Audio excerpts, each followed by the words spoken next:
Hello everyone, welcome to true IAS and PCS. तो दोस्तों, second test जो हमारा एनसीईआरटी का था, चैप्टर नंबर 2 6 क्लास का 30 क्वेश्चन तक उसके हम लोगों ने सक्सेसफुली डिस्कस कर लिए थे।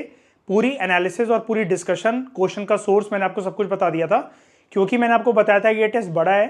तो 31 क्वेश्चन से अब हम अपनी डिस्कशन को रिज्यूम करते हैं। आई होप आप इंस्टाग्राम पे बिल्कुल डेडिकेटेड और सीरियस मैनर में टेस्ट को अटेम्प्ट कर रहे होगे और इन टेस्ट का मैक्सिमम यूटिलाइजेशन बेनिफिट अपने फायदे के लिए उठा पा रहे होगे। ठीक है, तो 31 क्वेश्चन से अब हम लोग दोस्तों देखना शुरू करते हैं।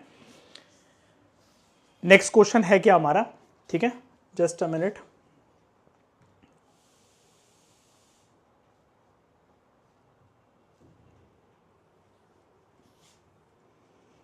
कुछ साइट्स हैं दोबारा मैंने पूछी हुई हैं कि कहां पर ये साइट्स लोकेटेड है। तो क्वेश्चन नंबर 31 है दोस्तों हमारा, एक साइट है that is Hallur. Hallur is a site located in, कहां पर लोकेट होती है ये?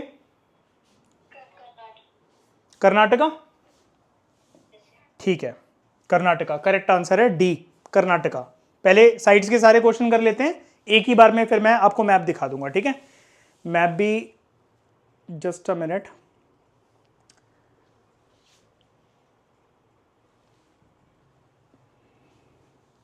यहां पर आपको मैं मैप खोल के रख देता हूं ताकि आपको पता लग जाए क्वेश्चन का सोर्स कहां पर था। यहां से दोबारा से कुछ साइट्स हैं हमारे सामने, इसको हम कवर करते हैं। ओके, हलूर कर्नाटका के अंदर है। अगली साइट है हमारी, अगला क्वेश्चन है क्वेश्चन नंबर 32। पयमपल्ली जो साइट है, it is located in which state? कहां पर लोकेटेड है पयमपल्ली?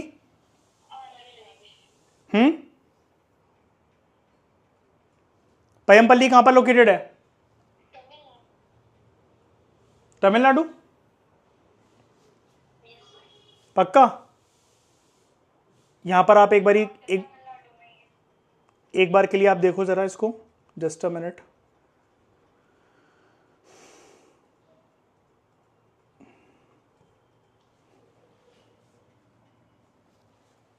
यहां पर पयमपल्ली, ठीक है, इट इज इन तमिलनाडु। तो पयमपल्ली का राइट आंसर हमारा क्या है? It is located in Tamil Nadu. Okay, next जो दोस्तों हमारा क्वेश्चन है, again it is about site. Brahmagiri is located in? Brahmagiri का राइट आंसर है Karnataka. Option number A is the right answer. ठीक है, सही है आप लोगों को अभी तक ये तीनों साइड वाले क्वेश्चन 31, 32, 33? चलो ठीक है, अगला question 34। Adichanallur is a site located in, कहां पर है? तमिलनाडु के अंदर है, शाबाश। ठीक है, साइट्स को अच्छे से लर्न करते जाना, इस टेस्ट के बाद भी अपनी लिस्टिंग बना लेना, बार बार उसे रिकॉल करते रहना आप लोग भी, ताकि भूलो ना आप इन साइट्स को, है ना। उसके बाद ये क्वेश्चन सबसे कॉम्प्लिकेटेड लगा होगा सबको, है ना, इस टेस्ट के अंदर। और काफी लोगों ने जो मैप को ध्यान से नहीं देखते हैं या कैजुअल रीडिंग लगा लेते हैं एनसीईआरटी की, तो ये क्वेश्चन आपको एक अंडरस्टैंडिंग देता है जहां पर एग्जामिनर को स्टूडेंट्स को ट्रैप करना होगा, या फिर काफी कबार बोला जाता है कि ये क्वेश्चन बहुत डीप में आ गया, इसको अटेम्प्ट ही नहीं करना है स्टूडेंट्स को। तो वो इस प्रकार का क्वेश्चन होता है जहां पर आपको बहुत गहराई से आइडिया होने की आवश्यकता होती है। क्वेश्चन बिल्कुल डिफिकल्ट लेवल का है, एक्सट्रीम डिफिकल्ट लेवल का। बहुत प्रिसाइजली आपको पता होनी चाहिए साइट्स। इंडिया का मैप एनसीईआरटी में जो दे रखा है विद रिस्पेक्ट टू साइट्स, बिल्कुल आपकी आंखों के सामने अगर होगा तो ही आप ऐसे क्वेश्चन को अटेम्प्ट कर सकते हो। स्टेटमेंट है, Chirand is located on the north of river Ganga. क्या चिरांद गंगा नदी के ऊपर है, नॉर्थ साइड के ऊपर? बिल्कुल। Hunsgi is located to the south of river Krishna, सही है, ठीक है। Paiyampalli is located to the north of river Kaveri, ये भी ठीक है। और Inamgaon is located to the south of river Godavari. और पूछा क्या हुआ हमसे, करेक्ट क्या है इनमें से? तो ये सारे के सारे ऑप्शन जो हैं वो करेक्ट है, आंसर विल बी डी। ठीक है, अब जितने भी ये साइड्स के क्वेश्चन थे वो यहां पर आपको मिलेंगे। ठीक है, हम लोगों ने कवर करा अभी जो देखा, हलूर एक नियोलिथिक साइट है, कहां पर लोकेटेड है ये? कर्नाटका के अंदर, ठीक है। पयमपल्ली अगेन एक नियोलिथिक साइट है, जो ये ब्लू वाले बॉक्सेस है ये नियोलिथिक साइट्स है। ये कहां पर है? तमिलनाडु के अंदर, ये कर्नाटका, ये है आपका तमिलनाडु। फिर ब्रह्मगिरी, ये एक मेगालिथिक साइट है।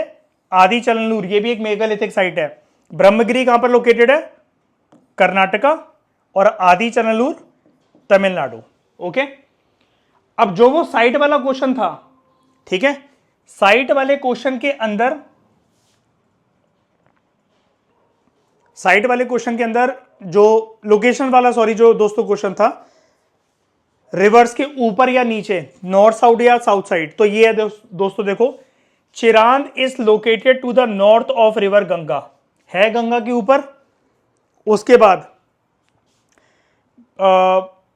दूसरा क्वेश्चन, दूसरी स्टेटमेंट क्या थी? हाँ, ये स्टेटमेंट थी इसके अंदर, जो इनाम गांव है, it is located to the south of river Godavari, ठीक है। Hunsgi is located to the south of river Krishna, and Paiyampalli is located to the north of river Kaveri, ठीक है। तो ये याद रखना। इसमें से दोस्तों और भी प्रकार के क्वेश्चन बन सकते हैं, जैसे मैंने तो यहां पर पास में जो रिवर्स के इर्द गिर्द जो साइट्स थी वो मेंशन आपको यहां पर करके दे दिया। जैसे अगर आप यहां पर देखोगे, ऑप्शंस जो मैंने सेट कर रखे थे, that was Payampalli, हंसगी, Chirand and इनाम गांव, है ना। तो अगर आप यहां पर इनको ध्यान से देखोगे, ये तो बिल्कुल आपको रिवर्स के पास नजर आ रहे हैं, ठीक है। ये इनाम गांव गोदावरी के पास है ना, हंसकी कृष्णा के पास है, जो पयमपल्ली है वो कावेरी के पास है, चिरांद आपको गंगा के पास दिख रहा है। एग्जामिनर कभी कभार थोड़ा सा दूर भी जा सकता है in terms of geographical extent या टेरिटोरियल एक्सटेंट। वो आपको ऐसा भी बोल सकते हैं कि महागारा, ठीक है, it is located to the north of river Godavari. तो आपको एग्जैक्टली पता होना चाहिए कि महागारा कहां की साइट है? यूपी की साइट है। गोदावरी नदी कहां है? नीचे उसके के ऊपर है। ये बेसिक नॉलेज आपको होनी चाहिए। मैं इसको आपको बताता हूं पर्सनली मैं कैसे लर्न करता हूं। मैं यहां पर ना इंडिया के मैप की बाइफर्केशन कर लेता हूं। ये टफ नहीं है लर्न करना, थोड़ा सा आपको टाइम लगता है, उसके बाद आपको बस रिवीजन करनी पड़ती है, आपको ये दिमाग में सेट हो जाएगा। जैसे आपने गंगा नदी को यहां पर देख लिया, तो अपने मैप को आपने यहां पर डिवाइड कर दिया एक तरीके से ऐसे करके, तो आपको यहां पर साइड पता लग जाएगी कि इसके ऊपर जो है या इसके आसपास जो है वो चिरांद है, कोलदीवा है, महागारा है, आसपास ही है थोड़ा सा, ठीक है, क्योंकि गंगा बहती हुई तो यहीं से आएगी। उसके बाद नर्मदा और जो तापी हैं उसके आसपास की साइड भीमबेटका है, और उसके बाकी साइड जितने हमने नाम लिए चिरांद, कोलदीवा, भीमबेटका, वो उससे सारी ऊपर की साइड है, ठीक है। उसके बाद एक बाइफर्केशन आपकी यहां पर हो जाती है कि आप गोदावरी से अपनी कहानी शुरू कर रहे हो, और जितनी भी साइड्स हैं फिर इनाम गांव वगैरह वो गोदावरी के नीचे हैं, ठीक है। एक कृष्णा जो रिवर है उसके और गोदावरी के बीच में इनाम गांव आपको मिलेगा, ठीक है। और कावेरी के नीचे इस मैप के अकॉर्डिंग सिर्फ एक ही साइड है, आदि चलनलूर, और कावेरी और कृष्णा के बीच में आपको ये हंसगी, कुरनूल, हरलूर, ब्रह्मगिरी और पयमपल्ली मिल जाएगी। ऐसे करके आप अपनी बाइफर्केशन कर सकते हो। मैं इसको ऐसे लर्न करता हूं अपनी एनसीईआरटीज में, इंडिया का मैप बनाकर एक A4 शीट लेकर और डिवाइड कर देता हूं पूरे पेज को ऐसे ऐसे इंडिया का मैप बनाकर, कि उसके बीच में, इसके बीच में कौन सी साइड मेरे को मिलेगी, कृष्णा और कावेरी के बीच में कौन सी, कावेरी के नीचे कौन सी, गंगा के ऊपर कौन सी, और गंगा और नर्मदा और तापी के बीच में कौन सी। ऐसे करके आप डिवीजन कर सकते हो। एक बार की मेहनत है, लेकिन अगर एग्जामिनर का माइंड गया सिर्फ 6 क्लास की एनसीईआरटी से अगर उसको क्वेश्चन बनाना होगा, तो है तो ये बहुत बेसिक क्वेश्चन ही, लेकिन यहां पर एग्जामिनर आपकी मेहनत को थोड़ा बहुत चेक करना चाहता है कि क्या आपने कितना हार्डवर्क कर रखा है। ओके, क्लियर हुआ ये कैसे करना था और कैसे पढ़ना है इसको? ठीक है, अगले क्वेश्चन की तरफ बढ़ते हैं। क्वेश्चन नंबर 36 मयूरू, ठीक है। बोथ ब्रह्मगिरी एंड आदि चलनलूर आर मेगालिथिक साइट्स। हमें एक स्टेटमेंट दे रखी है कि दोनों ब्रह्मगिरी भी और आदि चलनलूर मेगालिथिक साइट्स हैं। दूसरी स्टेटमेंट है हल्लूर और पयमपल्ली दोनों की दोनों एक नियोलिथिक साइट है, और हमें बताना है इनमें से क्या इनकरेक्ट है। ठीक है, क्या होगा इसका राइट आंसर? क्या ये मेगालिथिक साइट्स हैं ब्रह्मगिरी और आदि चलनलूर? नहीं है। और ये हलूर और पयमपली न्यूलिथिक साइट्स हैं। आंसर क्या होगा इसका? One only. एक बार इसको देखो, ब्रह्मगिरी को और आदि चलनूर को मैंने दे रखा है कि एक मेगालिथिक साइट्स हैं, ठीक है। यहां पर क्या लिखा है ईशा? ब्रह्मगिरी और आदि चलनूर मेगालिथिक साइट्स हैं।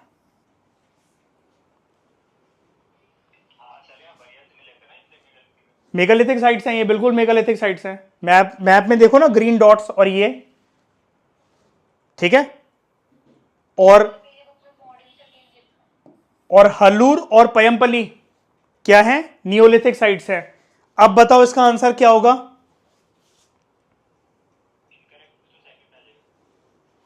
जब डिस्कशन क्लास के लिए आते हो ना तो राइट आंसर ढूंढकर आया करो, इतनी मेहनत करा करो, वो तो मैं बता ही दूंगा। उधर यहां पर डिस्कशन करवा रहा हूं, यहां पर भी कह रही है कि गलत आंसर बता रही है। आंसर क्या होगा इसका? ये पूछ रखा है मैंने। सबसे बड़ी बात तो देखो, क्वेश्चन यहां के हिसाब से दोस्तों दोनों स्टेटमेंट के हिसाब से फैक्चुअल है, और ऑप्शन मैंने टफ बना रखा है क्योंकि मैंने इनकरेक्ट पूछा हुआ है। तो इनमें से गलत क्या है? वैसे स्टेटमेंट कोई गलत है? नहीं है। आंसर क्या होगा इसका? नाइदर वन नॉर टू, ठीक है, ध्यान से पढ़ा करो। अगला क्वेश्चन, इस क्वेश्चन में कोई डाउट तो नहीं था? क्लियर हो गया? ठीक है। Question number 37, consider the following statements about domestication in ancient past. ठीक है, किसी भी चीज को दोस्तों पालतू बनाना उसको कहते हैं डोमेस्टिकेशन। लेकिन जब हम पालतू बनाने की दोस्तों बात करते हैं तो आपके दिमाग में तो यही आता होगा कि सिर्फ एनिमल्स को डोमेस्टिकेट करा जाता है शायद से। फाउंडेशन कोर्स की क्लासेस में मैंने आपको बहुत अच्छे से जब ये चैप्टर पढ़ाया था, बताया था लगभग 2 साल पहले जब हमने इस चैप्टर को कंप्लीट करा था कि दोस्तों एनिमल्स का सिर्फ डोमेस्टिकेशन नहीं होता है, प्लांट्स का भी डोमेस्टिकेशन होता है। ठीक है, तो ह्यूमंस डोमेस्टिकेटेड एनिमल्स, सही है statement. Humans also domesticated plants, पेड़ पौधों को भी डोमेस्टिकेट करते थे। Correct incorrect? करेक्ट। और इसमें पूछा क्या गया करेक्ट क्या है? तो आंसर विल बी बोथ 1 और 2। ठीक है, ये तो ठीक हो गया होगा, इजी क्वेश्चन है ये तो। ठीक है, डोमेस्टिकेशन की और देख लेते हैं, फिर एक साथ कर लेंगे। उसका एक बॉक्स है एनसीईआरटी में, फिर एक साथ देख लेंगे सारे आंसर्स। ठीक है, सोर्स एक साथ बता दूंगा। Consider the following statements about domestication practice. Again domestication के ऊपर क्वेश्चन। जो दांत होते हैं दोस्तों ध्यान देना, टीथ्स किसके? जंगली जानवर के। They are usually much larger than those जिनको आप घरेलू बनाओगे, जिनको आप पालोगे। बताओ,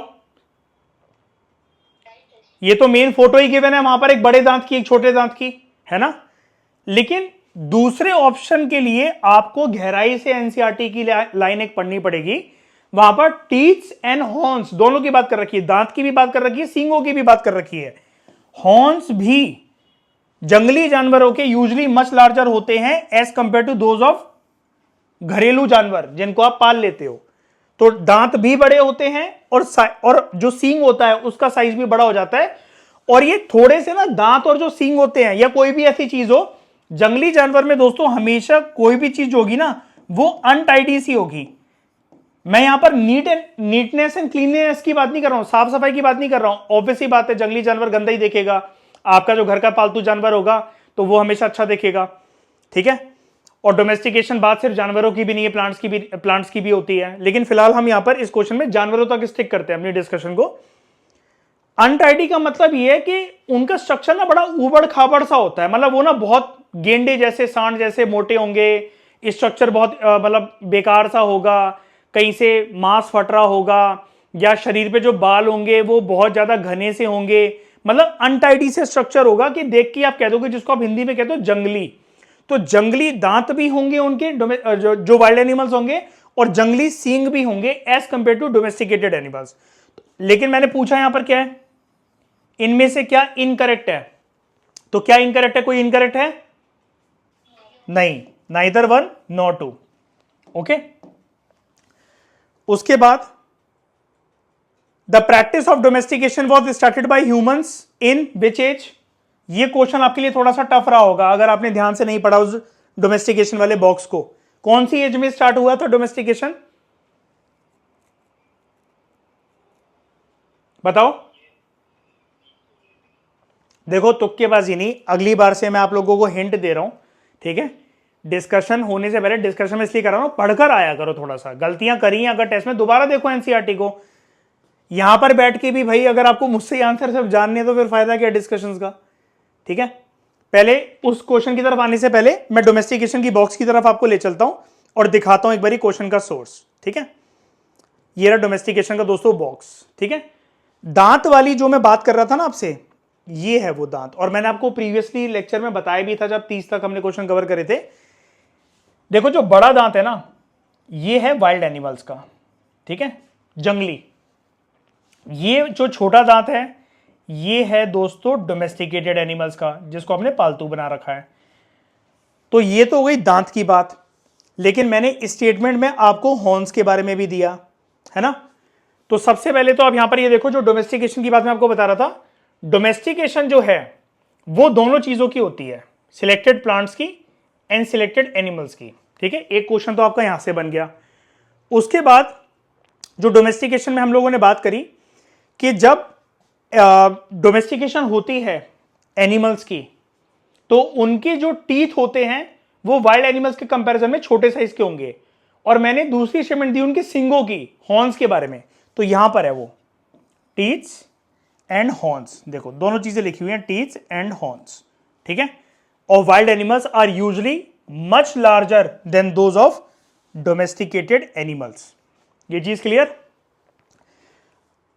अब मैंने पूछा एक टफ क्वेश्चन इसके बाद डोमेस्टिकेशन के कॉन्टेक्स्ट में, जो तीसरा क्वेश्चन मैंने आपसे पूछा, डोमेस्टिकेशन स्टार्ट कब से हुआ।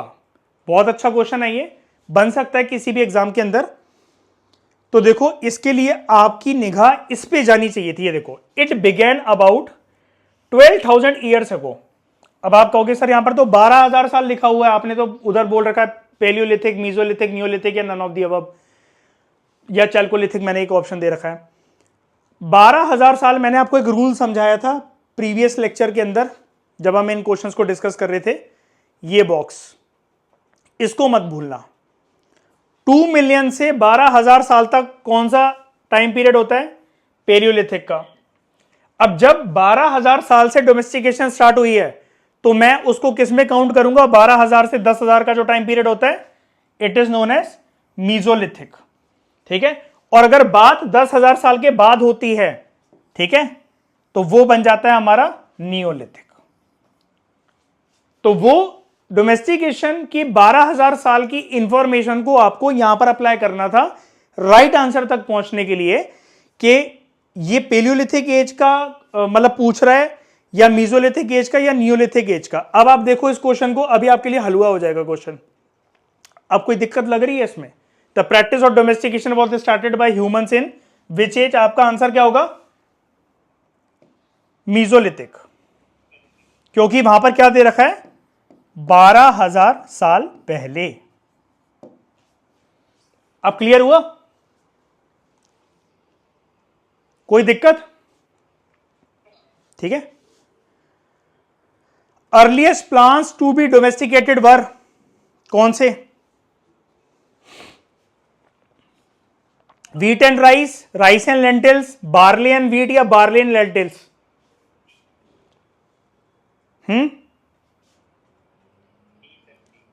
सी, बार्ली एंड व्हीट। एनसीईआरटी में पहले व्हीट दे रखा है फिर बार्ले दे रखा है, बार्ले एंड व्हीट, ओके, याद रखना इसको। एक बारी जानवरों का और देख लेते हैं, फिर प्लांट्स और जानवरों वाली स्टेटमेंट को साथ में कवर कर लेंगे हम। The earliest animals to be domesticated were.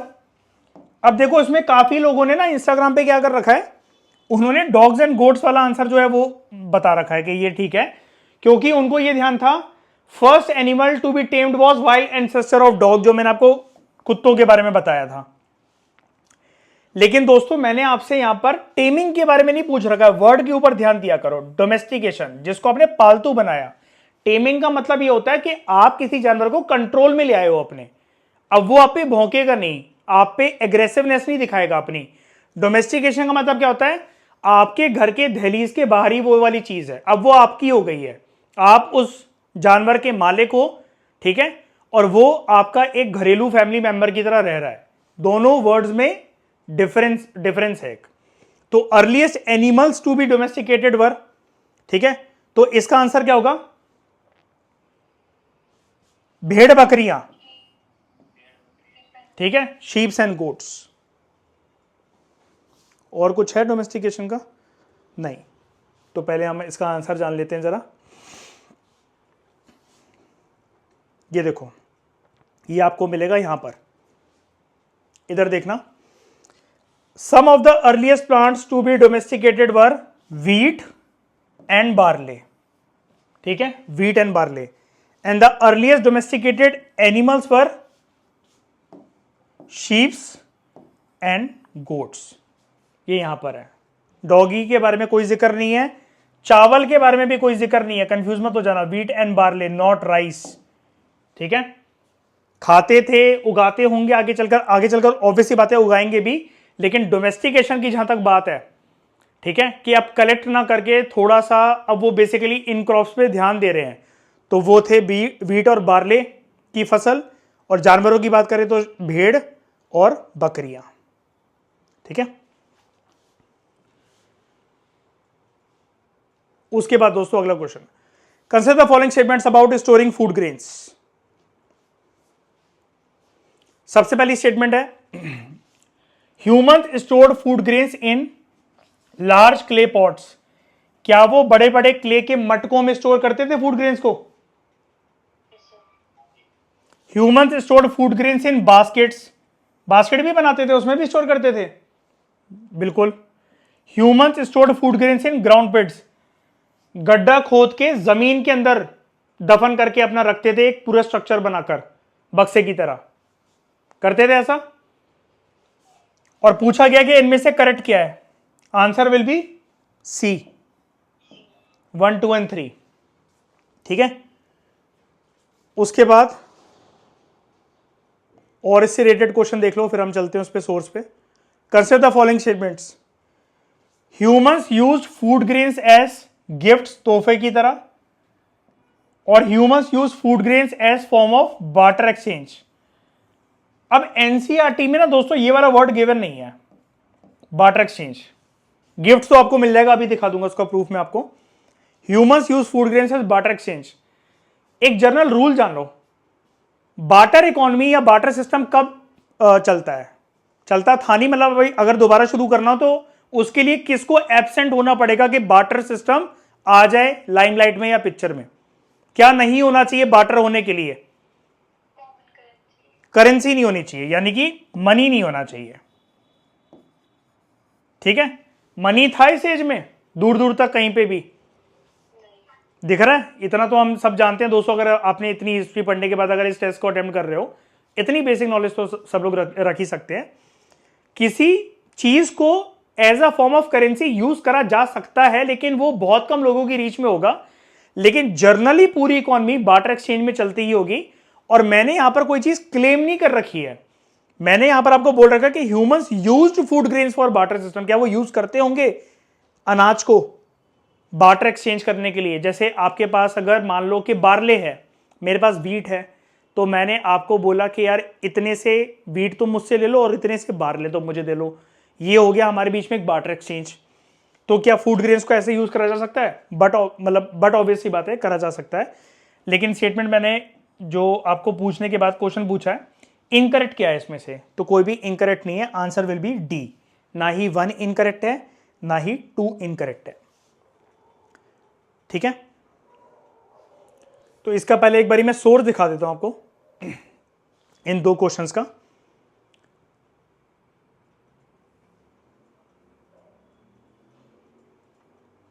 Humans store कहां करते थे अपना फूड ग्रेन्स दोस्तों? यहां देखो, in large clay pots, baskets वगैरह बनाकर और गड्ढे खोदकर, बाय डिगिंग पिट्स, ठीक है।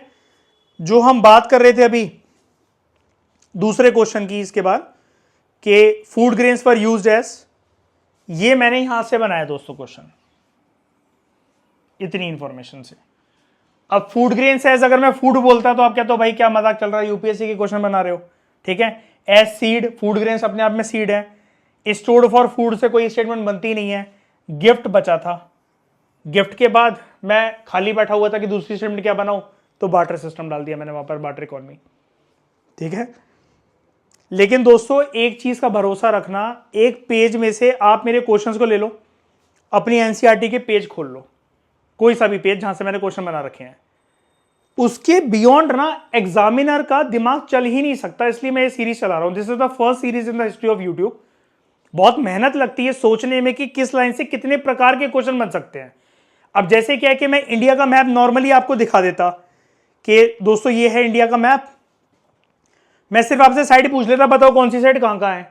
मैंने आपसे दोनों तरीके के क्वेश्चन पूछ रखे हैं कि ये साइड बताओ है कहां पर, फिर थोड़े स्लाइड्स के बाद आपको एक क्वेश्चन देखने को मिल जाता है ये साइड कौन से नेचर की साइड है, paleolithic, neolithic, mesolithic, megalithic, chalcolithic या नन ऑफ द अबव। फिर एक टेक्निकल क्वेश्चन मैंने आपको बनाकर दिया जो कि रिवर्स यहां पर मेंशन थी, क्योंकि जैसा कि मैंने आपको बताया था मैंने यहां पर मल्टीपल एनसीईआरटीज को वगैरह मिक्स नहीं कर रखा है कि मैं 11th क्लास की एनसीईआरटी की इंफॉर्मेशन भी यहां पर डाल दूं और आपको कंफ्यूज कर दूं। ये टेस्ट बहुत सिस्टमैटिक टेस्ट है कि अगर आपने इस एनसीईआरटी को वर्ड टू वर्ड अच्छे से पढ़ रखा है तो इसी एनसीईआरटी के हर एक पेज और पैराग्राफ से आपको क्वेश्चन मिलने चाहिए, बाहर की बात नहीं होनी चाहिए। वहां पर एक दो जगह पर जैसे बार्टर वगैरह वाली मैंने बात कर दी, तो वो आपके ह्यूमन माइंड की सिर्फ एक एप्लीकेशन को जानने के लिए, लेकिन इसके बियॉन्ड आपको कोई क्वेश्चन मिलेंगे नहीं, इससे आप खुद भी नहीं बना पाओगे और एग्जामिनर भी नहीं बना सकता। वो स्कोप इस टेस्ट सीरीज के बाद ना मैंने एग्जामिनर का खत्म कर दिया है। अगर आप सीरियस हो ना इसमें, अगर आप अच्छे से सॉल्व करते हो, अपनी गलतियां पहचानते हो, बार बार कॉन्टिन्यूसली रिवाइज कर रहे हो, इसके बाद अगर आपका किसी एग्जाम का प्रीलिम्स ना निकले ना, तो आप मुझे कहना कि आपकी सीरीज बेकार है या फिर इसके बियॉन्ड भी कुछ और करा जा सकता है, तो आप बताना। पॉसिबल नहीं है वो, ठीक है। ये दो तरह के क्वेश्चन हम लोगों ने देख लिए थे। हाँ ये हो गया। 44th क्वेश्चन की तरफ बढ़ते हैं दोस्तों। Consider the following statements. पहली statement, domesticated animals were used as a store of food by humans. मतलब अगर मैंने कोई जानवर पालकर रखा हुआ है तो क्या वो मेरा एक स्टोर ऑफ फूड है, रेडीमेड फूड अवेलेबल है, मतलब उसके होने से मेरे पास या तो उसके शरीर से मिल जाएगा या उसी को मैं काट कर उसको पकाकर खा लूंगा। ये है पहली स्टेटमेंट, बताओ ठीक है कि गलत है। Wild animals were used as store of food by humans.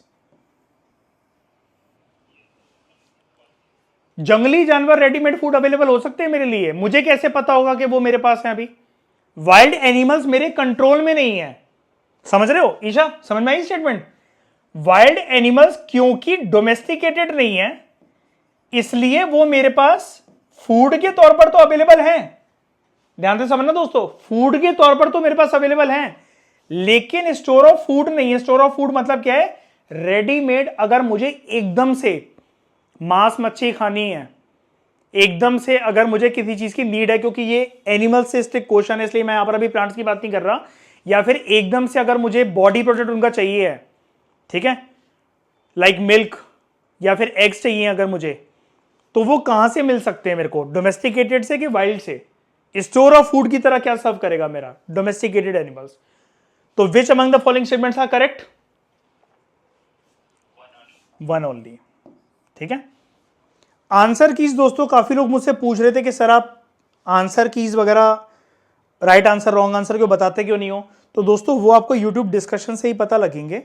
उसका रीजन ये है कि मैं अगर सिर्फ ये, मेरे लिए बहुत आसान है कि मैं आपको इंस्टाग्राम पे ये भी लिख के दे दूं या टेलीग्राम पे भेज दूं इसका आंसर ये है वो है, आपको समझ में नहीं आएगा कि आपने गलती कहां कर रखी है। ये इसलिए इंपॉर्टेंट है क्योंकि ये सिर्फ ऐसा नहीं है कि मैं राइट और रॉन्ग आंसर यहां पर बता रहा हूं। जैसे प्रीवियस लेक्चर के अंदर मैंने आपको अंडरग्राउंड जो वाटर साइड, सॉरी जो अंडर वाटर जो साइड्स है इंडिया के अंदर, दो साइड्स मैंने आपको बताई, शायद याद है, द्वारका एंड द्वारका बेत। लेकिन अगर हमसे कोई ये पूछे कि पूरी एक ह्यूमन सेटलमेंट पानी के अंदर हमें इंडिया के अंदर कहां मिलती है, तो वो क्या है? द्वारका बेत। अब ये इंफॉर्मेशन कहां गिवन है? उपेंद्र सिंह के अंदर। लेकिन मैं उसको उस क्वेश्चन में लेकर आया, हालांकि मैंने आपको उसके ऊपर क्वेश्चन नहीं दिया, लेकिन फिर भी एडिशनल इंफॉर्मेशन मैंने आपको बताई, ठीक है। तो ये डिस्कशन ऐसे आपके काम आएंगे ताकि आप अपनी गलतियां पहचान सको और कुछ महीनों तक आप इन सीरीज को फॉलो करने के बाद आप ये जान सको कि एग्जामिनर क्वेश्चन एक्चुअली बनाते कैसे हैं, आपकी पढ़ने की अप्रोच क्या होनी चाहिए, आप कहां गलतियां कर रहे हो और एग्जामिनर कहां आपको ट्रैप कर सकता है। बस अगर आप इतना सीख गए ना, आपको लाइफ में किसी मेंटर की आवश्यकता नहीं है। आप इतने सक्षम हो जाओगे कि खुद आप अपनी यूपीएससी की तैयारी को कर सको और क्लियर कर सको किसी ना किसी एग्जाम को। ठीक है, तो ये वाला जो क्वेश्चन है ना दोस्तों कि स्टोर ऑफ फूड, यहां पर लिख रखा है, हाईलाइटेड भी है, देखो कोट एंड कोट करके दे रखा है। In other words animals that are reared, तो यानी कि domesticated animals can be use as a store of food. क्यों? क्योंकि वो आपको रेडीमेड मिल्क वगैरह प्रोवाइड कर देंगे, मीट प्रोवाइड कर देंगे, और वो आपके लिए रेडीमेड सोर्स ऑफ फूड की तरह अवेलेबल होंगे। इस वजह से डोमेस्टिकेटेड के साथ ये चीज पॉसिबल है, वाइल्ड एनिमल्स के साथ दोस्तों ये वाली चीज पॉसिबल नहीं है। Okay,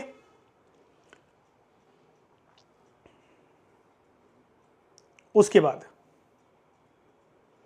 consider the following statements about early farmers and herders. ठीक है, पहले किसान और जो गाय भैंस भेड़ बकरियों को चराने लेकर जाते हैं, चरवाहक, हर्डर्स।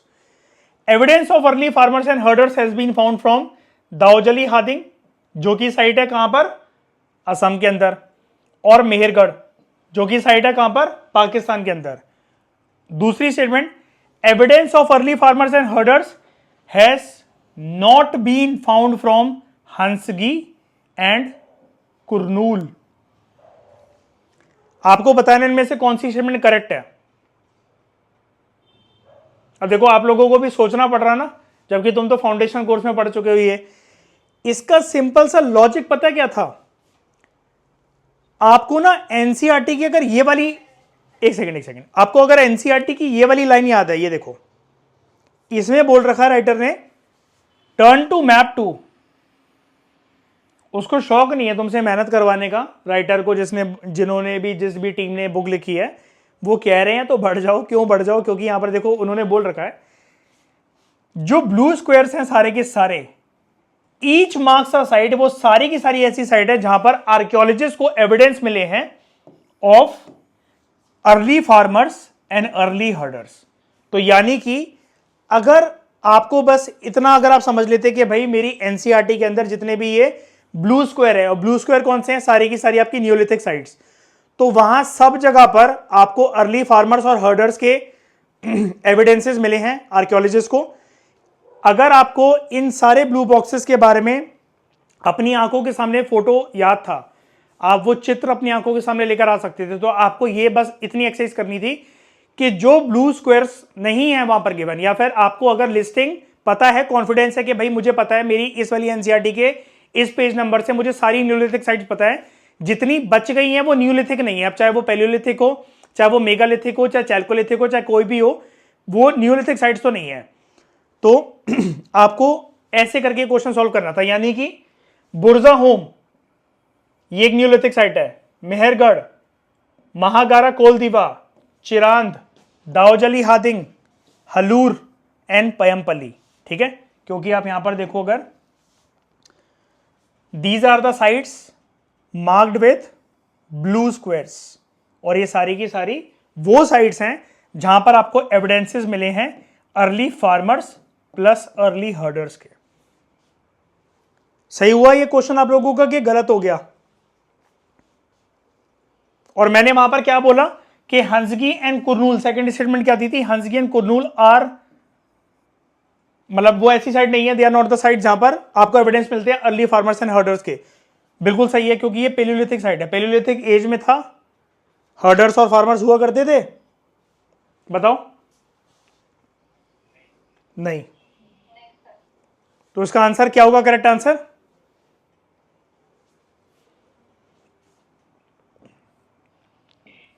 ए, वन ओनली। ठीक है, अब देख रहे हो बार बार मैंने मैप को यूटिलाइज करा है आप लोगों के लिए, कि एग्जामिनर अगर सिर्फ उससे क्वेश्चन बना सकता कि जो एनसीईआरटी वालों ने कहा है turn to page, turn to map 2, और वहां पर देखो ब्लू स्क्वायर, और ये सारे स्क्वायर वो इंडिकेट करते हैं कि जहां से एविडेंस मिले आर्कियोलॉजिस्ट को अर्ली फार्मर्स एंड हर्डर्स के, तो वहां से भी अगर आपका कोई क्वेश्चन बनना होगा ना किसी भी एग्जाम के अंदर, इसके अलावा कोई क्वेश्चन नहीं बन सकता है। मतलब कहने का मतलब ये है कि अगर आपको न्यूलिथिक साइट्स सारी की सारी पता है, तो उसके ऊपर आप अपने कॉन्फिडेंस के ऊपर एक बेट खेल सकते हो कि भाई मेरे को न्यूलिथिक साइट्स पता है, जो मैंने मैप देखा अपनी एनसीईआरटी वगैरह का, और धीरे धीरे करके जैसे लेवल अप होगा तो आपको सारी चीज़ें पता लग जाएंगी, और उसके बाद आपको ये पता लग जाएगा कि इसके अलावा बाकी जितनी साइट्स हैं वो कोई और साइट्स होंगी लेकिन न्यूलिथिक नहीं है। ठीक है, हाँ ईशा कुछ कह रहे हो?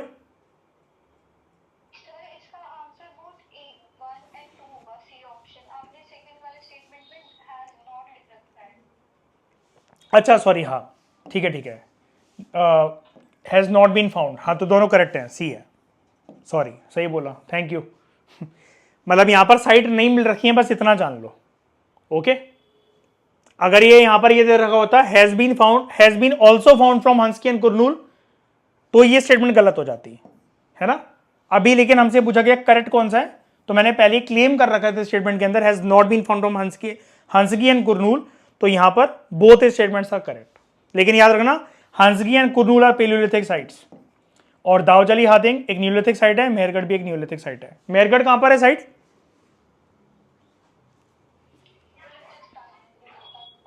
कंट्री बताओ ना। पाकिस्तान। उसके बाद फिर से एक साइट्स का क्वेश्चन, जितनी साइट्स रह गई थी वो फिर से आपको कुछ क्वेश्चन मिलेंगे। मैंने एक ही साथ पूरी लिस्ट नहीं डाल रखी है, बीच बीच में जहां जहां पर जरूरी है वहां डाल रखी है, लेकिन कोई भी साइट आपकी मिस नहीं होगी। किसी भी चैप्टर के अंदर में ऐसा होने नहीं दूंगा, किसी भी बुक के अंदर भी ऐसा नहीं होने दूंगा। Burzahom is a site in, sorry Burzahom is a site of, कैसी साइट है ये? न्यूलिथिक साइट है। अब तो आप सीख ही गए हो, अभी मैंने आपको ब्लू डॉट्स ब्लू स्क्वायर्स दिखाए। ठीक है, क्योंकि बुर्जा होम कहां पर है ये तो क्वेश्चन आपको पहले मिल चुका था ना, 1 से 30 के बीच में, वो तो मैंने आपको बता दिया था, है ना, कश्मीर वाला उसका ऑप्शन था। मेहरगढ़ साइट इज अ कैसी साइट है? न्यूलिथिक साइट है। ठीक है, क्या यहां पर एविडेंसेस मिले अर्ली फार्मर्स और हर्डर्स के? बिल्कुल। चिरांद इज अ कैसी साइट है? अगेन एक न्यूलिथिक साइट है। क्या यहां पर एविडेंसेस है अर्ली फार्मर्स और हर्डर्स के? हाँ जी, सारी न्यूलिथिक साइट्स पर है। Koldihwa is a which site? Neolithic site. क्या यहां पर एविडेंसेस है अर्ली फार्मर्स और हर्डर्स के? हैं। ये बार बार सुन सुन के मेरी बात ना बोर हो जाओ, ताकि ये याद हो जाए, है ना, कि भाई कितने बार पूछोगे, क्यों पकाते हो इतना, फिर क्वेश्चन तुम्हारे लिए इजी होगा, बाकी लोगों के लिए टफ होगा। महागारा, ठीक है, मेहरगढ़ नहीं पूछ रहा हूं, Mahagara is a which site? Neolithic. कहां पर है महागारा वैसे? यूपी में। ठीक है, उसके बाद दाऊदजली हाथिंग कैसी साइट है? ये भी एक न्यूलिथिक साइट है। क्या यहां पर एविडेंसेस है अर्ली फार्मर्स और हर्डर्स के? बिल्कुल है। कहां पर है ये वाली साइट? असम में। गुड। ठीक है, उसके बाद है आपका अगला question. Consider the following statements, ध्यान से देखना। Humans use to eat grains and meats that were burnt accidentally by the effects of lightning and thunder. Accidentally तो ऐसी कोई भी चीज बर्न होगी ना, है ना। उसके बाद humans use to eat grains and meats that were purposefully burned. Purposefully कैसे बर्न हो गई कोई भी चीज? फायरवुड्स पे। और हमने एक क्वेश्चन बनाया था, क्या ये लोग आग जलाना जानते थे? पेलियोलिथिक, मीजोलिथिक और न्यूलिथिक एज के लोग फायरवुड कलेक्ट करते थे ना, हमने पढ़ा था। ठीक है, हट्स भी बनाते थे उससे, ये स्टेटमेंट भी दी थी मैंने आपको। तो बर्न एक्सीडेंटली, बर्न पर्पसफुली, यहां पर आप कंफ्यूज हो सकते हो, तो आपका टाइम वेस्ट हो, ताकि इसलिए मैंने ये कीवर्ड्स डाले यहां पर। आपसे पूछा गया कि इनमें से कौन सी स्टेटमेंट करेक्ट है, तो क्या वो एक्सीडेंटली जो बर्न हो जाते थे अनाज और मीट उसको खाते थे, और पर्पसफुली वाले अनाज और मीट को खाते थे? दोनों चीजें ठीक है। ऐसे ही ह्यूमंस ने दोस्तों ना फ्लैश और कुक्ड फूड के, ऐसा लगता है ऐसे ही जाना था, आग का आविष्कार ऐसे ही हुआ था।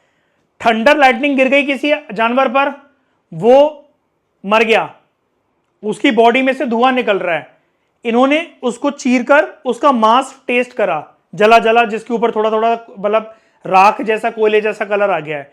इन्होंने देखा भाई कच्चे से ज्यादा तो टेस्टी यार इसका चिकन लग रहा है, इसका मीट लग रहा है, तो इन्होंने कहा यार हम भी जला जला के खाएंगे। ये है उसके पीछे कहानी। फाउंडेशन कोर्स में बताई थी ना डिटेल में मैंने, जब इसकी क्लास जब हुई थी हमारी, है ना। तो ये क्वेश्चन तो बहुत सिंपल है, इसके लिए सिंपली आप इसको देख सकते हो।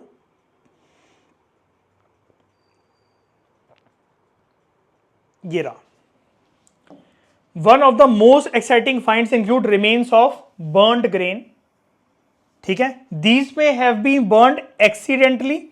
अब एक्सीडेंटली में मैंने वैल्यू एडिशन कर दी थी कि आपकी अंडरस्टैंडिंग इसको लेकर क्लिक हो जाए, थंडर एंड लाइटनिंग के थ्रू, और पर्पसफुली बाय बर्निंग फायरवुड्स के थ्रू, लकड़ियां जलाकर सिंपली, ठीक है।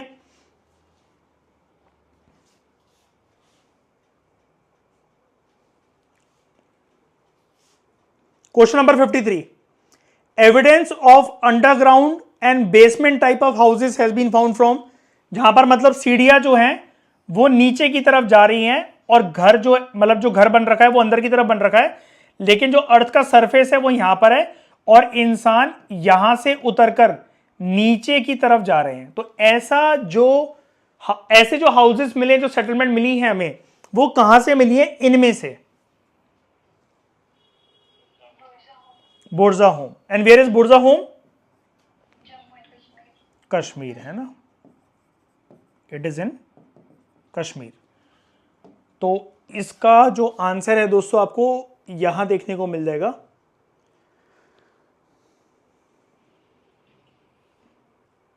ये रहा।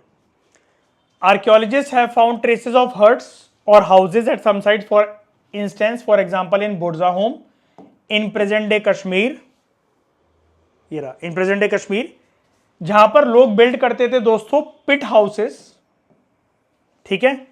अब पिट हाउसेस का मतलब क्या है? विच वर डग इनटू द ग्राउंड, जमीन के अंदर बनाए जा रहे हैं वो खोद कर houses, with steps leading into them.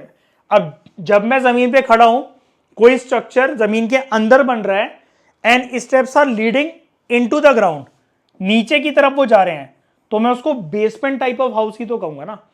अब यूपीएससी की मैंने आपको आदत बताई थी, आप पीवाईक्यू से इस चीज को वेरीफाई कर सकते हो, किसी भी एग्जाम के एग्जैक्ट स्टेटमेंट नहीं उठाई जाती है, लैंग्वेज उसकी चेंज कर देती है ताकि बच्चा वहां पर बैठ के सोचे और रट्टू तोतों को एलिमिनेट कर दे एग्जामिनर। इसलिए मैंने यहां पर dig into the ground steps leading into it, उसको बेसमेंट में कन्वर्ट कर दिया था, ठीक है। तो दोस्तों टेस्ट को अटेम्प्ट करो, ऐसे क्वेश्चंस को बनाने में बहुत मेंटल पावर जो है लगती है, एंड बेस्ट क्वालिटी के क्वेश्चंस हैं आपको, जो कि आपको पूरे इंडिया में किसी इंस्टीट्यूट के नहीं मिलेंगे, फ्रॉम एनी पैराग्राफ या फिर हर एक पेज जो आपके एनसीईआरटी का होता है, आप कहीं पर भी सर्च कर लो इस चीज को। तो इसका आंसर क्या होगा? राइट आंसर बुर्जा होम। उसके बाद question number 54, consider the following statements, archaeologist have found evidence of cooking hearth. अब ये क्वेश्चन उनसे नहीं हो पाया होगा जिनको ये अंग्रेजी समझ में नहीं आई होगी। कुकिंग हर्थ क्या है? एक प्रकार से ऐसा बोल सकता हूं मैं इसको, आग की भट्टी जहां खाना बनेगा, चूल्हा बोल सकता हूं उसको मैं एक तरीके से, है ना। तो archaeologist have found evidence of cooking hearth both inside and outside in neolithic age. ये जो चूल्हे आग की भट्टी है नियोलिथिक एज में मिला है, लेकिन घर के अंदर भी मिला और बाहर भी मिला है क्या? तो दोस्तों आपको पता है इस पृथ्वी का एक रूल, हर एक मौसम एक जैसा नहीं होता। कभी सनी डे होगा और कभी रेनी डे होगा। जब तक बारिश नहीं रुकेगी, और पहले के जमाने में तो ये सब ग्लोबल वार्मिंग और ये सब कुछ तो था नहीं, बारिश बहुत बहुत दिनों तक, महीनों तक चलती रहती थी। तो उतने टाइम पर ये कुछ खाएंगे नहीं क्या पकाकर? जब पकाना सीख गए हैं, आग का आविष्कार हो चुका है, बैठे रहेंगे देखते रहेंगे? नहीं ना। क्या जानवरों के ऊपर ही निर्भर रहेंगे कि दूध पीते रहते चलो हम, या अंडे खाते रहेंगे, या उनको मार मार के खा लेंगे जितने एनिमल्स रेयर कर रखे हैं, डोमेस्टिकेट कर रखे हैं? नहीं। इसलिए घर के अंदर भी और घर के बाहर भी। उसके बाद मैंने क्या स्टेटमेंट दे रखी है, no evidence of cooking hearth have been found by archaeologist in palaeolithic age. Paleolithic age में बर्न्ड फूड खाते थे ये लोग, लेकिन कुकिंग हर्थ थे क्या? चूल्हे वगैरह हैं क्या पेलियोलिथिक एज में? नहीं मिले हैं, पेलियोलिथिक एज में नहीं मिले, ये सब कुछ न्यूलिथिक एज का है, ठीक है, फैक्चुअल बात है, याद रख लो। तो which of the above statements are incorrect? नहीं, कोई भी इनकरेक्ट नहीं है मयूर, वो पेलियोलिथिक एज में नहीं मिले evidence, no evidence of cooking hearth have been found, ये स्टेटमेंट दे रखी है मैंने, ठीक है, D neither one not two, क्योंकि दोनों स्टेटमेंट ठीक है। ईशा कोई डाउट इसमें? अंजलि कोई डाउट?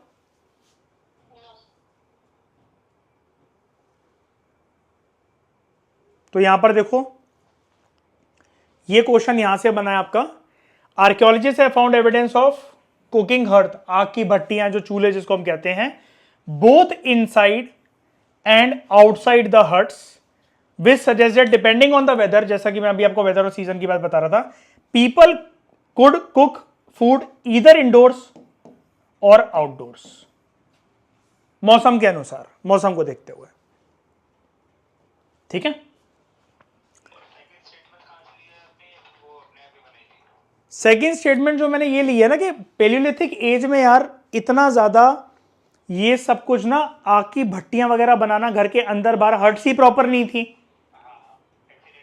एक्सीडेंटली होता था जनरली, बहुत ज्यादा आग और उसका यूज होता था, क्या बताओ। या फिर हम ऐसा कह सकते हैं ईशा, अगर मैं आपको एक स्टेटमेंट दूं अंजलि, कि पेलियोलिथिक एज में दोस्तों आग जो है वो बहुत ज्यादा प्रोमिनेंट तरीके से यूज हो रही थी, इन्वेंट ही हुई है ना, प्रोमिनेंट तरीके से यूज हो रही थी, वाइड लार्ज स्केल पर नहीं ना, उसी एज में आविष्कार हुआ है ना, पेलियोलिथिक एज ही कहेंगे ना उसको। टाइम पीरियड दोस्तों बहुत बड़ा है उसका, 2 मिलियन से लेकर 12,000 साल तक इन्वेंट हो गई थी कुकिंग हर्थ के, हमारे पास एविडेंसेस नहीं है वहां पर, ठीक है।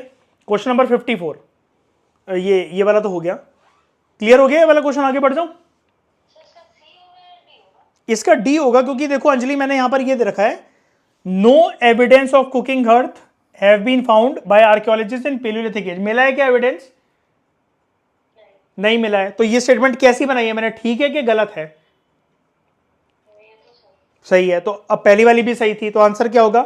मैंने पूछा क्या है, इनकरेक्ट क्या है, इनमें से गलत क्या है ना, नाइदर वन नॉट टू। कोई भी डाउट लगे पूछ लेना, कोई दिक्कत वाली बात नहीं है, क्योंकि टेस्ट फिर बहुत सारे हो जाएंगे। अभी जब ये सीरीज स्टार्ट हुई है तो अभी आपको लग रहा होगा कि अभी ठीक चल रहा है, इनको रिवाइज भी करते रहना बार बार क्वेश्चंस के थ्रू, जैसे कभी पढ़ने का मन नहीं है इन क्वेश्चंस को देख लो, ठीक है।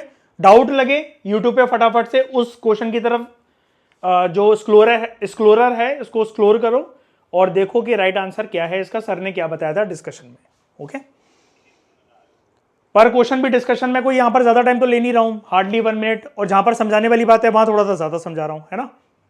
Consider the following statements about Neolithic age. Neolithic tools polished थे to give a fine cutting edge. Cutting edge का मतलब साइड से एजेस कट होना नहीं होता है, साइंटिफिकली जो थोड़ी सी चीज एडवांस होती है दोस्तों उसको हम बोलते हैं कटिंग एज। जैसे साइंस एंड टेक्नोलॉजी की किताबों में आपने एक वर्ड सुना होगा, कटिंग एज टेक्नोलॉजी, यानी कि लेटेस्ट कोई भी चीज जो है, ठीक है। ये चीज मैं क्लियर कर रहा हूं, कोई दिक्कत नहीं है। कटिंग एज वर्ड का मतलब ना एजेस को कट करना नहीं होता है, इस अंग्रेजी का मतलब होता है कोई भी चीज तो लेटेस्ट होती है। तो न्यूलिथिक एज में जो टूल्स थे वो पॉलिश थे, यानी कि आज से पहले, इस एज से पहले ऐसे पॉलिश टूल्स नहीं देखे थे इंसानों ने, ना बनाए थे, ठीक है, ठीक है। दूसरा, tools of palaeolithic age continue to be made and used in Neolithic age. क्या पेलियोलिथिक एज के टूल्स भी इंसान न्यूलिथिक एज में यूज कर रहे थे और बना रहे थे अभी तक? पक्का? देखो दोस्तों, कोई भी एज जो होती है ना, ये वाली बात आप हिस्ट्री में हमेशा याद रखना। जैसे आप गुप्ता एम्पायर के बारे में पढ़ रहे हो और उसमें कुछ बोला जाए आपको कि ये वाली चीज मौर्यन एम्पायर से बोरो करी गई है, वहां पर ये जो सभ्यता परंपरा चीजें बनाना, कुछ कुछ चीजें आपको तो ऑब्वियसली बात है नॉलेज होनी चाहिए उस चीज की कि वो आगे खींची चली हुई आई है, मॉडर्न एज की चीज परंपरा, custom, food habits, architecture style, Gupta age में। तो दोस्तों ऐसा होता है क्योंकि किसी भी एज में कोई भी चीजें जो आती हैं या जो चेंजेस आते हैं वो यूनिवर्सल लेवल पर नहीं आते हैं। जब हम बोलते हैं न्यूलिथिक एज तो ऐसा नहीं था, हर एक जगह गली मोहल्ले में इंसान जहां पर भी रहते थे सबने पॉलिश टूल्स यूज करना स्टार्ट कर दिए होंगे और पुराने वाली सारी टेक्निक्स को वो भूल गए होंगे लोग।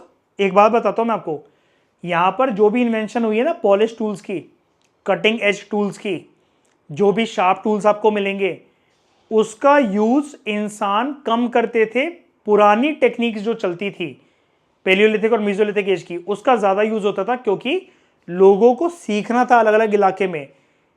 पूरे इंडिया की कोई सभा तो थी नहीं कि सब लोग आके आओ चलो आज से हम ये वाला टूल्स बनाएंगे और पॉलिश करेंगे, उनको ये यूज करेंगे।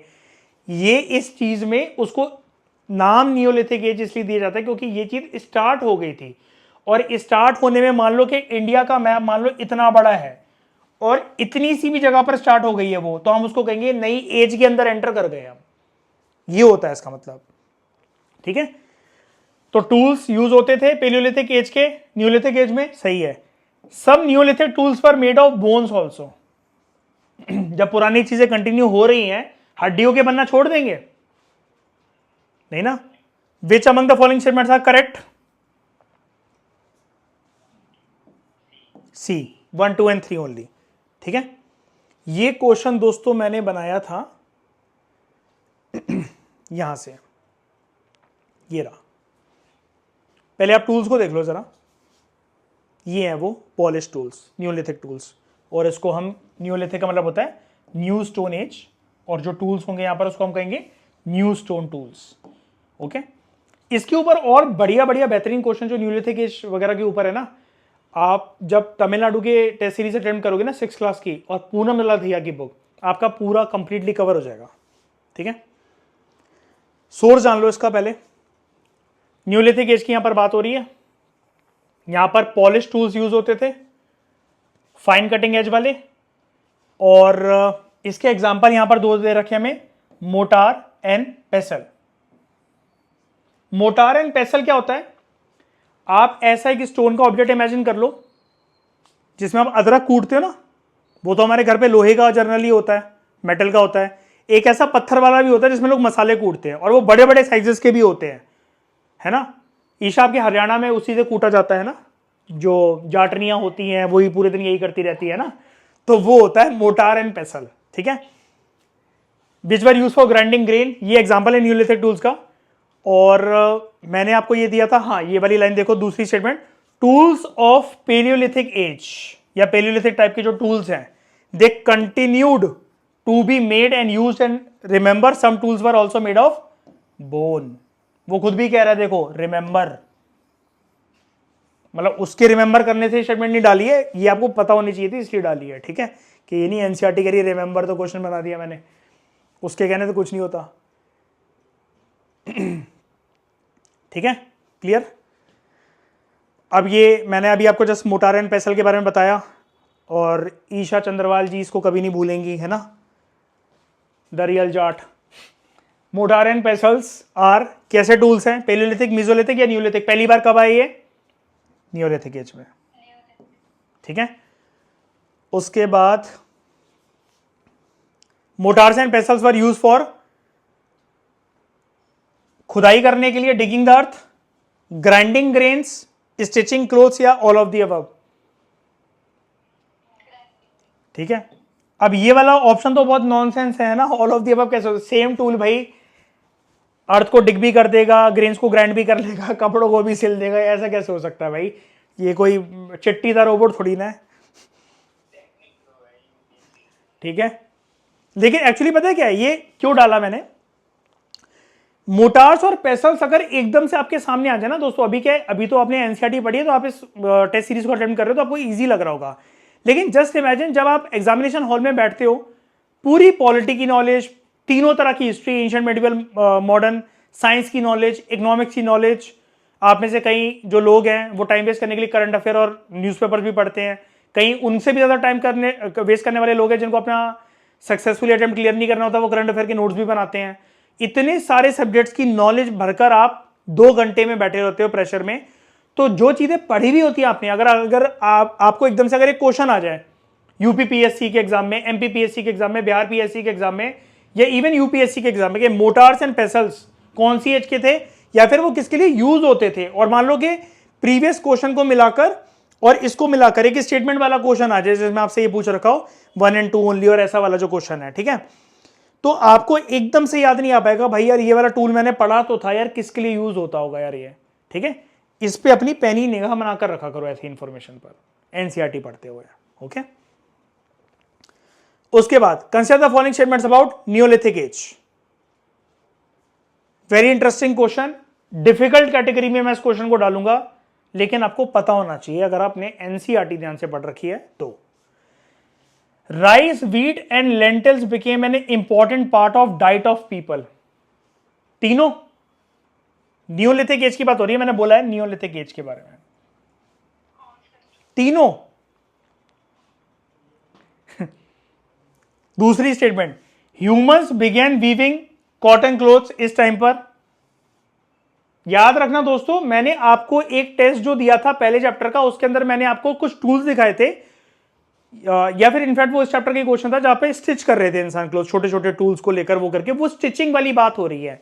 यहां मैं कपड़ों को बुनाई की करने की बात कर रहा हूं, और वहां पर मैंने बताया था तो पत्ते के कपड़े लगाकर घूमते होंगे, मतलब उनके कपड़े मतलब पत्ते से लिपटे हुए होंगे, या फिर वो एनिमल्स की स्किन जैसे टाइगर वगैरह की खाल उतार ली वो।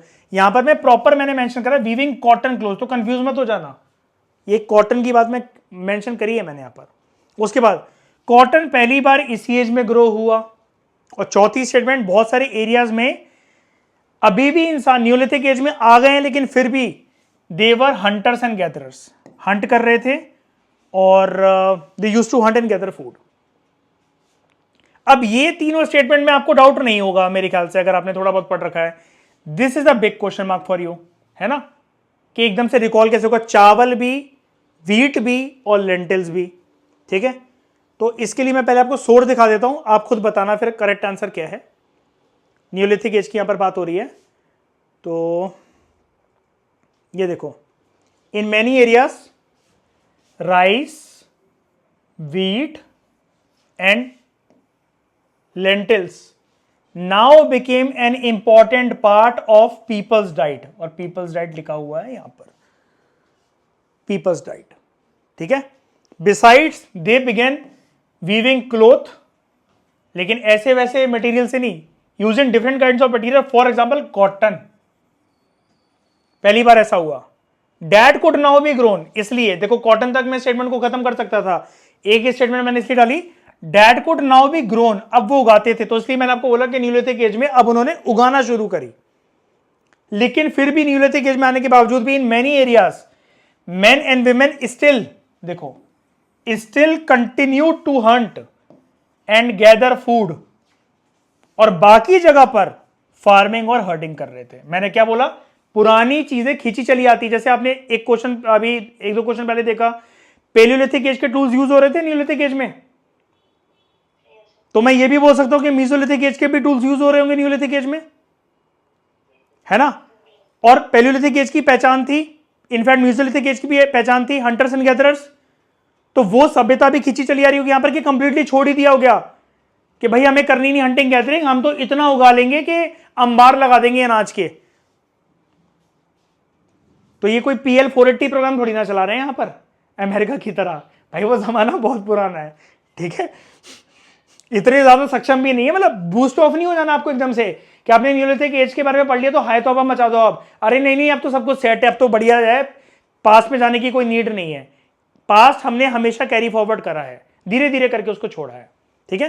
हंटिंग गैदरिंग तो यार एक बात बताओ, अगर कभी क्वेश्चन आ जाए तो, मैं हंटिंग गैदरिंग तो आज तक नहीं छूटी है, ट्राइब्स इंडिया में आज भी करते हैं, है ना। तो ये तो जमाने में फिर भी वो वाली बात है, बहुत पुराना है ये तो।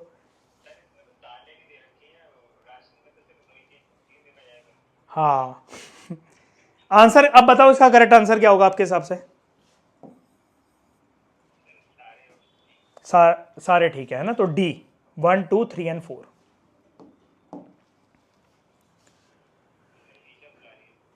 उसके बाद एक मिनट रुकना, हाँ बताओ Isha. Consider the following statements about Mehrgarh. Mehrgarh कहां की साइट है? पाकिस्तान।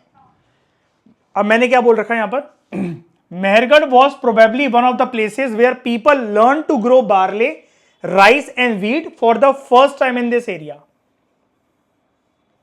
अब ट्रैप आप यहीं पर हो सकते हो।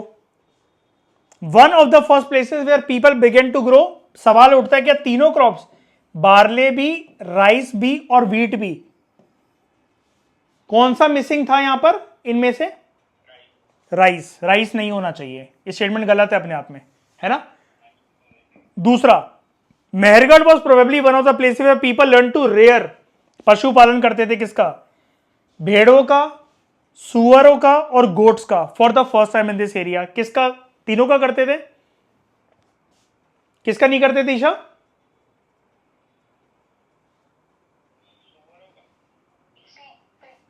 पिग की रेयरिंग नहीं होती थी, ये स्टेटमेंट भी इनकरेक्ट है। तो इनमें से पूछा मैंने क्या? इनकरेक्ट। बोथ 1 and 2 दोनों की दोनों स्टेटमेंट गलत है, ठीक है। सोर्स इसका यहां पर देख लो, मेहरगढ़ की बात हो रही है यहां पर, ठीक है, मेहरगढ़ का टॉपिक है। It is a site near Bolan pass. Country का बताऊं, Pakistan. Mehrgarh was probably one of the places where people learn to grow wheat and barley, ठीक है, and rearing of sheeps and goats began here for the first time in this area. In this area for the first time, जहां पर ये Mehrgarh located है उसके आसपास की बात हो रही है, ठीक है। उसके बाद आगे भी सुन लो। At this side many animal bones were found, bones of wild animals such as deer and pig and bones of sheeps and goats were also found.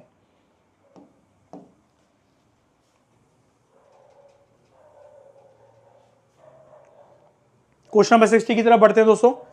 Mehrgarh is one of the earliest villages that we know about. Inamgaon is one of the earliest villages that we know about. बताओ correct क्या है? Both 1 and 2, क्योंकि इनामगांव के बारे में वो India वाले map में गिवन है ना, एक डायमंड सी शेप का ऐसे बोल रखा ना उन्होंने, ऐसा करके कि ये इनामगांव अर्ली विलेज है। और आपको डाउट हो सकता है क्या मेहरगढ़ भी एक one of the early villages की कैटेगरी में आता है क्या? तो इसको यहां पर देखो, ये देखो ये वाली line, it is one of the earliest villages that we know about, ठीक है, मेहरगढ़। और अगर बात करें दोस्तों इनाम गांव के बारे में, जो हमें स्टेटमेंट दी गई है, ये तो हमने पहले भी कवर कर रखा है। इनाम गांव ये इंडिया के मैप में आपको मिल जाएगा, ये दिख रहा है, अर्ली विलेज इनाम गांव। कौन सी नदी के पास है? नीचे से कृष्णा, ऊपर से गोदावरी। ऐसे भी पढ़ना स्टार्ट करा करो अब इसको।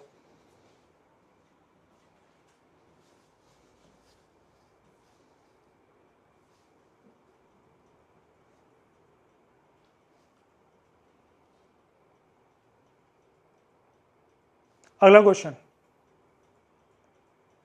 इसकी स्टेटमेंट क्या है? आंसर बोथ आर करेक्ट, ठीक है। क्वेश्चन नंबर 61, मेहरगढ़ के बारे में क्वेश्चन है। अब ये ट्रैप देखना, bones of domesticated animals such as deer and pig were found here, bones of wild animals such as sheep and goat were found here. क्या स्टेटमेंट इसमें से करेक्ट है? अब कोई भी नहीं, क्यों? अभी तो हमने पढ़ा बोन्स इनकी मिलती थी। मैंने यहां पर कीवर्ड के साथ खेला है।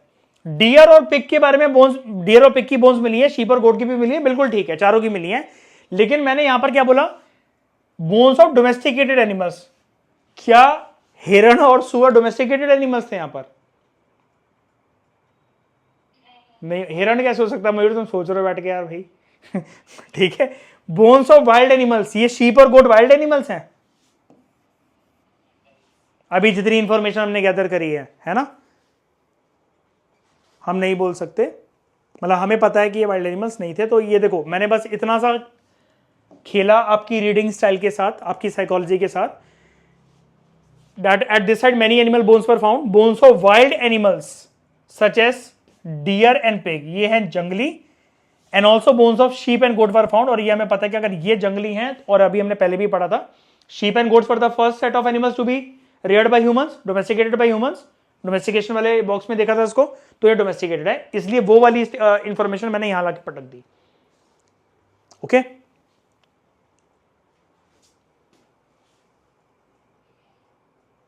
अगला क्वेश्चन 62, 4 स्टेटमेंट है इसके अंदर। मेहरगढ़ के बारे में ही है क्वेश्चन, जितने बन सकते हैं उतने बनेंगे। अगर मुझे लगेगा किसी एक पेज से 7th क्लास की एनसीईआरटी के तो क्वेश्चन ऐसे बना रखे हैं कि एक पेज में अगर जितने भी क्वेश्चन थे वो सारे मैंने ले रखे हैं। एक पेज से कम 7th क्लास की एनसीईआरटी का जो पहला चैप्टर है, tracing history through a time period of 1000 years, ऐसा करके उसका नाम है, फर्स्ट पेज से उसके 18 क्वेश्चन बन रखे हैं, फर्स्ट पेज से, और कुछ भी नहीं है उसके अंदर, एक बस मैप है और 4 लाइनें गिवन है, 18 क्वेश्चन बनाए मैंने और सारे काम के हैं। Consider the following statements about Mehrgarh. Remains of rectangular houses have been found. क्या यहां पर घर रेक्टेंगुलर होते थे? Remains of square houses have been found here. Square भी होते थे क्या? Some houses had 4 compartments. Compartments का मतलब समझते हो दोस्तों, ये रूम की बात होती है यहां पर, ऐसे, ठीक है। And some houses had 5 compartments also. Which among the following are correct? D. All of the above. कैसे?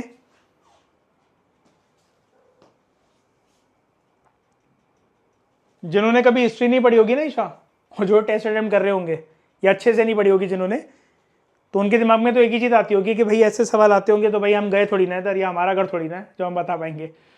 फ्रस्ट्रेटेड दिमाग इंसान का यही बोलता है।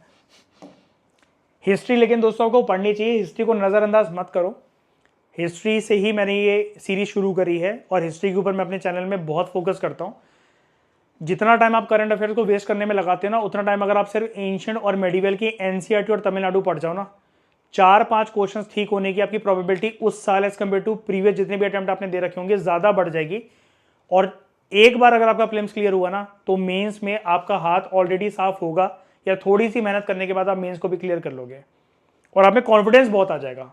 ठीक है, हिस्ट्री, इकोनॉमिक्स, जर्नल साइंस और एनवायरनमेंट, इसको कभी भी निगलेक्ट मत करा करो। इसको चाहे भले एक पेज पढ़ो लेकिन डेली पढ़ा करो इन 4 सब्जेक्ट्स को, history, journal science, economics and environment. ठीक है, तो ये वाला जो क्वेश्चन था हमारा, ये एक तो ये घर देख लो आप। अब मैंने ये अगेन साइकोलॉजी बेस्ड क्वेश्चन बनाया कि आप ये इमेज देखोगे, आपको याद आएगा 4 कंपार्टमेंट वाला ही घर देखा था हमने मेहरगढ़ में, तो भाई ये एक घर है, पूरे मेहरगढ़ में एक घर थोड़ी ना था। ठीक है, थ्योरी भी इंपॉर्टेंट है। यहां पर लिखा हुआ है मेहरगढ़ के अंदर स्क्वायर हाउसेस भी थे दोस्तों, रेक्टेंगुलर हाउसेस भी थे। ईच हाउस हैड, 4 तो मिनिमम कंपार्टमेंट थे, लेकिन उससे भी ज्यादा भी थे किसी किसी में। ठीक है, ये है तो रेक्टेंगुलर स्क्वायर वाला हो गया, और कंपार्टमेंट जो है किसी किसी में 4 थे, किसी किसी में 5 थे, और उससे भी ज्यादा हुआ करते होंगे, लेकिन मैंने सिर्फ 4 और 5 वाले वर्ड्स के साथ खेला है। उसके बाद मेहरगढ़ के बारे में ही क्वेश्चन। अब आप देख रहे हो मेहरगढ़ से कितने क्वेश्चन बन सकते हैं सिर्फ एनसीईआरटी से। अभी तो पूनम दलाल धैया पे पहुंचा नहीं हूं मैं, पता चला पूरे 72 के 72 क्वेश्चन उधर मेहरगढ़ से बन रहे हैं, लेकिन जरूरी है वो पढ़ना। उससे ये होगा ना, आपने अगर अच्छे से पढ़ रखा है आप सारे के सारे कर लोगे, आप में कॉन्फिडेंस आ जाएगा मेरे तो सारे ठीक है, यानी कि आपकी ओरिएंटेशन, आपकी डायरेक्शन पढ़ने की सही जा रही है। जितने गलत हो रहे हैं तो एम्ब्रेस योर लर्निंग और रीओरिएंट करो अपनी प्रिपरेशन को। Houses in Mehrgarh were used by people as living quarters. Obviously बात है, घर है तो भाई रहेंगे ही, है ना। Houses in Mehrgarh were used for storage of food grains. क्या वो वहां पर अनाज रखने के लिए भी उसको स्टोर हाउस की तरह, गोडाउन की तरह यूज करते थे, है ना। करेक्ट क्या है इसमें से? Both 1 and 2।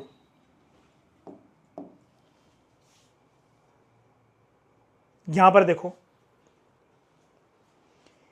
Each house had, नहीं, सम ऑफ विच, हाउसेज के बारे में बात हो रही है, जो ये 4 और 5 कंपार्टमेंट की बात लिखी हुई थी। ये जो कंपार्टमेंट्स हैं घरों में इतने सारे, यानी कि इतने सारे कमरे हैं, रूम 1, रूम 2, रूम 3, रूम 4, किसी किसी में 5 भी, they may have been used for storage also. Living quarter तो थे ही भाई। अब यार ऐसा तो नहीं घर बनाने के बाद रोड पे सोएगा इंसान, यहां पर ऐसे लेटेगा, है ना, कि घर बना दिया रोड पे सोएंगे। स्टोरेज ऑफ फूड ग्रेन्स की तरह भी यूज हो रहे हैं। देखो कुछ बोरिया वगैरह, कुछ सामान वगैरह, जैसे ये तो कार्टूनिक इमेज है, ये भी रखा हुआ है, और कुछ कुछ लिविंग क्वार्टर्स भी यहां पर है, इनमें भी वो रह रहे हैं। ठीक है, उसके बाद consider the following statements about Mehrgarh. People in Mehrgarh believed in life after death. मरने के बाद आत्मा दूसरे शरीर में जाएगी, दूसरा जन्म होगा, ऐसी बातों में बिलीव करते थे वो। अब ये मत कहना हमारी तो उनसे बात नहीं हुई, नहीं हमारे पूर्वज यहां से हैं, है ना।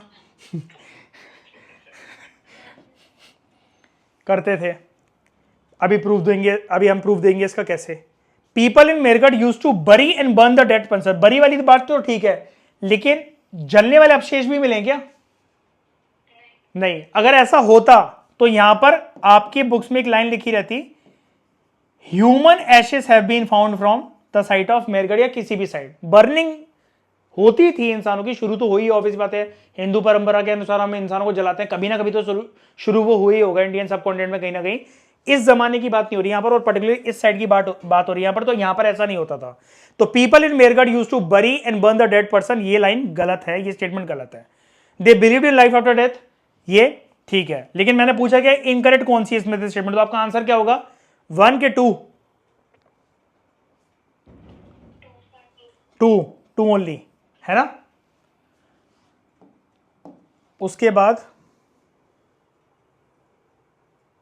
एक और क्वेश्चन ये देख लो, फिर हम एक साथ में आपको एविडेंस दिखा दूंगा।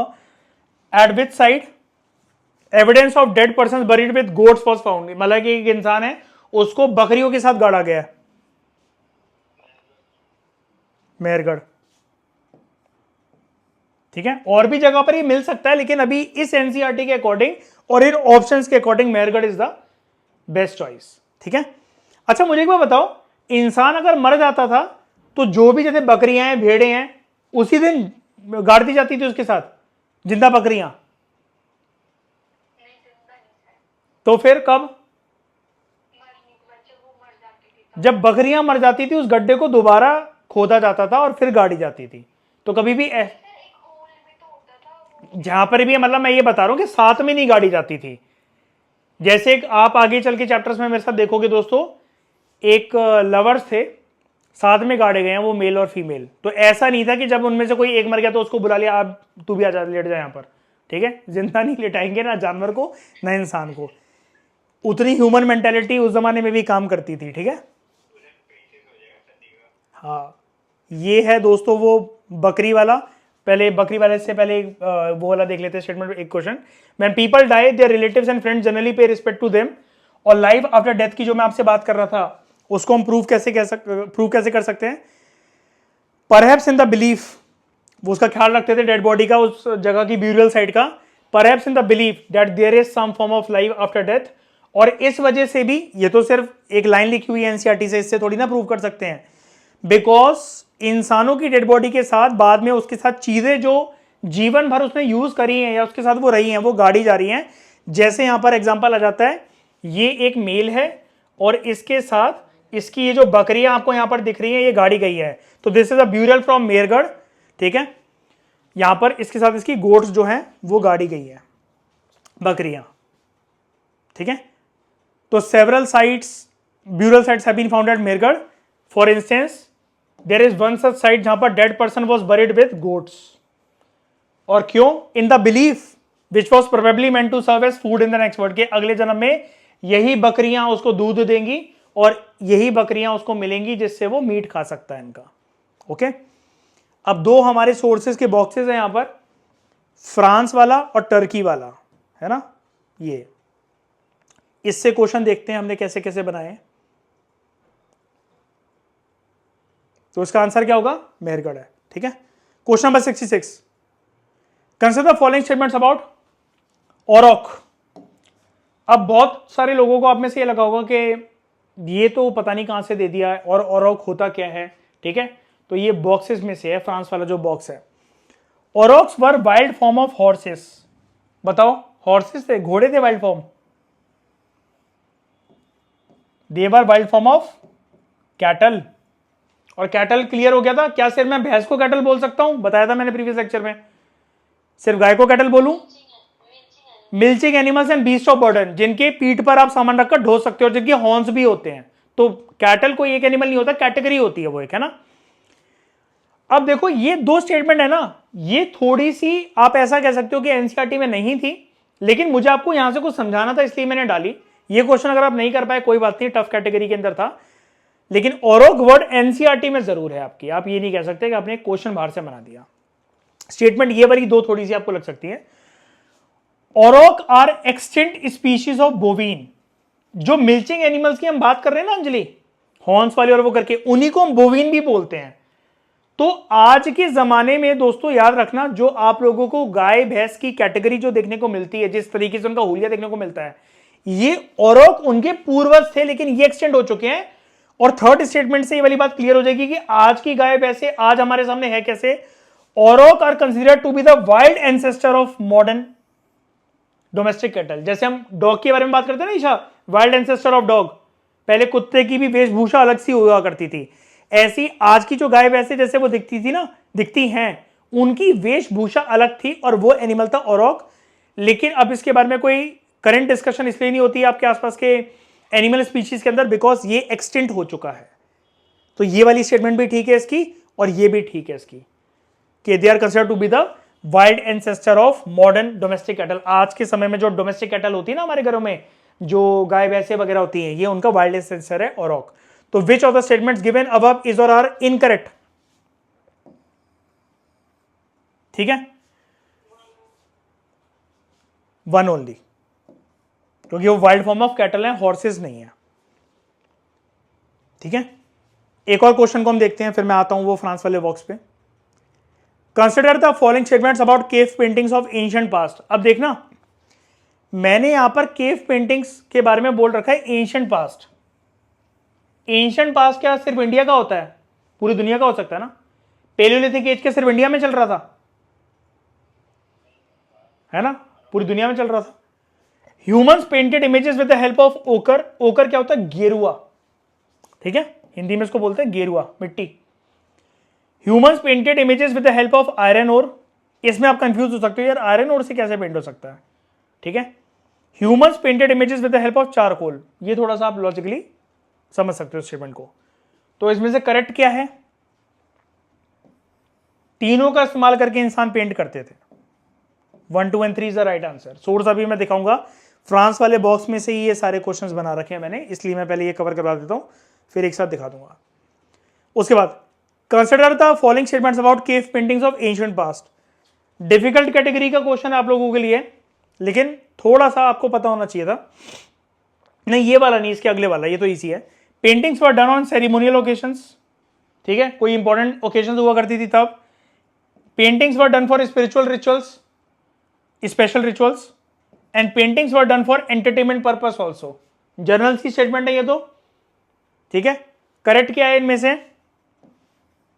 ऑल, सारी की सारी करेक्ट है।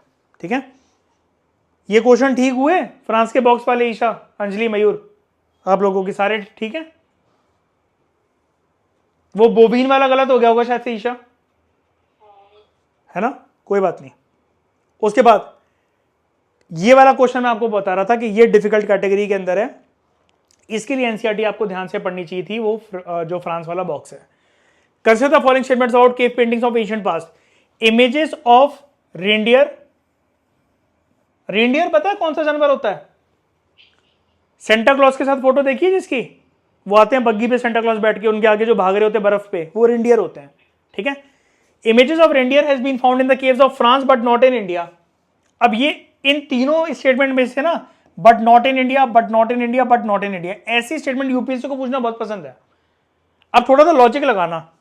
Images of woolly rhinoceros has been found in caves of France but not in India, and images of bison have been found in caves of France but not in India. अगर आपने इस NCERT को prepare करते हुए सिर्फ एक बार इन तीनों जानवरों की इमेज देख ली होती तो आपको पता लगता ये भारत के क्लाइमेट के अंदर सर्वाइव ही नहीं करते हैं सारे स्पीशीज। तो डेफिनेटली चाहे आज के जमाने से भी अगर आप बात करो, देखो राइनोज वगैरह अगर आपको जानना है, नॉर्थ ईस्ट वगैरह में अगर आपको असम वगैरह के अंदर ये मिल जाएंगे। ठीक है, ज्यादातर आपको साउथ ईस्ट एशियन कंट्रीज वगैरह के अंदर मिलते हैं, हमने पीएमएफआईएस एनवायरमेंट के अंदर कवर भी करा था। लेकिन यहां पर बात हो रही है वोली राइनोसेरोस की। ये सरवाइव नहीं करते हैं। हमारा कौन सा रीजन, हम कहां पर रह रहे हैं दोस्तों, बताओ हम कहां रह रहे हैं अर्थ के अंदर, हमारा कौन सा रीजन है?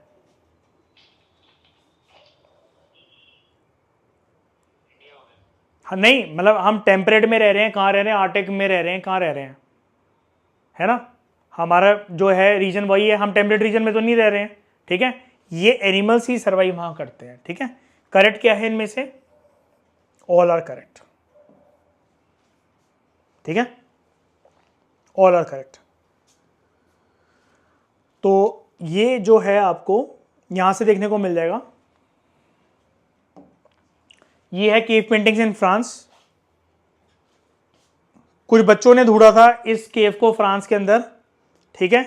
और यहां पर जो पेंटिंग्स मिली हैं, जब फ्रांस के आर्कियोलॉजिस्ट ने इनको स्टडी करा तो ये पता लगा कि 20,000 से 10,000 साल पुरानी है। यहां पर बड़े सारे एनिमल्स हैं, ठीक है, जैसे वाइल्ड हॉर्सेस और औरॉक, जो मैंने आपको क्वेश्चन बनाकर दिया। Older wild form of cattle. अब ये जहां पर जो ओल्डर लिखा है ना, इसका मतलब ही यही है, एंसेस्टर है ये, ठीक है। बाइसन, वोली राइनोसेरोस, रेंडियर एंड बियर। अब मैंने बियर इसलिए नहीं दिया क्योंकि बियर तो पेंट हो सकते थे इंडिया के केव में भी, बाकी जानवर नहीं मिलते हैं। भालू तो मिलता ही है, इंडिया में भालू नहीं होता क्या, ठीक है। उसके बाद ये बनाई कैसे गई थी? These were made from minerals like ओकर, गेरुआ, आयरन ओर एंड चारकोल। इसलिए मैंने वहां पर आपको इंडिया स्पेसिफिक क्वेश्चन नहीं दिया था, एंशिएंट पास दिया था मैंने वहां पर आपको, ठीक है। और ये जो पेंटिंग्स हैं, these were done on ceremonial occasions, special rituals, और हंटर जब हंट वगैरह करने जाते थे, तो मैंने तीसरी स्टेटमेंट आपके लिए ऐड कर दी थी कि एंटरटेनमेंट पर्पज से भी ये करे जाते थे कि नहीं करे जाते थे। बिल्कुल करते होंगे वो, खाली जब वो बैठे हैं या उनका मन कर रहा है, ठीक है, दिमाग में मनोरंजन चल रही है, तो मनोरंजन के तौर पर उस टाइम पर वो पबजी तो खेल नहीं सकते थे, तो वो पेंटिंग कर लेते थे, ठीक है।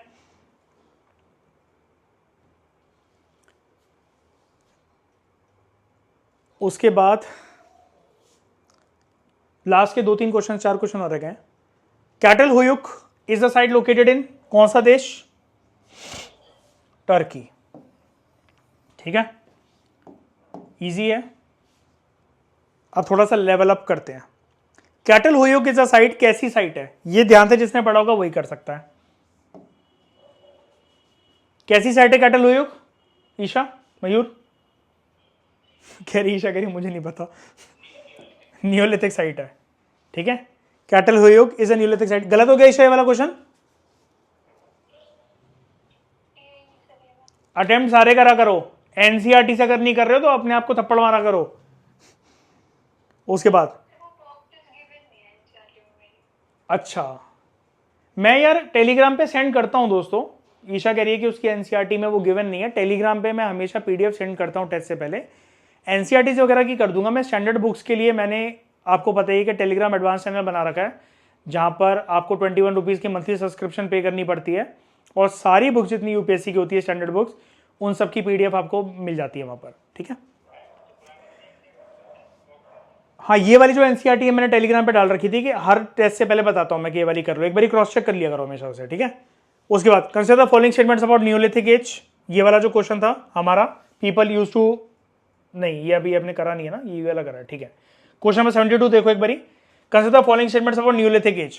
People use to trade with other countries in Neolithic age. क्या यहां पर ट्रेड होता था?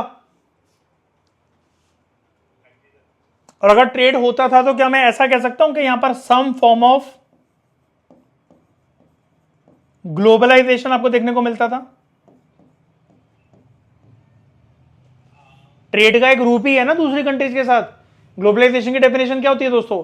Interconnectedness of one country with the rest of the countries, है ना, या आसपास की कंट्रीज। तो some form of globalisation exist करता था, ट्रेड होता था। There were no use of cards in Neolithic age. Cards use होते थे न्यूलिथिक एज में?